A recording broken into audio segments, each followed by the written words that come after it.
السلام عليكم ورحمة الله وبركاته. halkan waa channelkeena kusoo dhawaada sheeko cajiib leh ayaan yahaynaa. sheekadaas oo ku saabsan muslim salaad tukanaya oo salaad iid tukanaya ayaa waxaa laga waardeynayaa muslim kale inay qarxiyaan.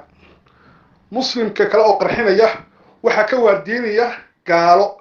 inta salaada muslim tukanaya waxaa kor taagan gaalo waardeynaysa in la qarxiyo muslimkan tukanaya, waxayna ka waardeynayaan muslim kale oo qarxinaya. sheekadaas oo sheeko cajiib leh noqotay gegida Soomaaliya, siiba koonfurta Soomaaliya. koonfurta Soomaaliya ayaa wax ka jira sheekooyin aad loola yaabo. muslim kale oo tukanaya qarxinaya ayaa koonfurta Soomaaliya lagu arkay. muslimka tukanaya waxa waardeynaya amsom oo gaalo ah. waa arrin aad iyo aad looga fajacay. arrintaas oo laga yaaban yahay. muslim sheeganaya oo muslim kala qarxinaya tukanaya waa arrin aad iyo aad u foolxun oo aan ku aragnay sanadahan dambe Soomaaliya.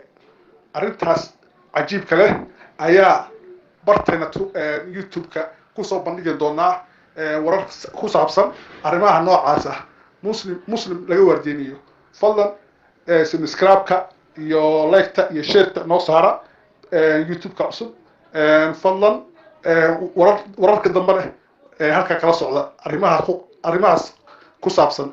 fadlan share-ta iyo like-ta iyo subscribe-ka iyo gambaleelka taabta saa ula socotaan wixii dambe oo soo kordha.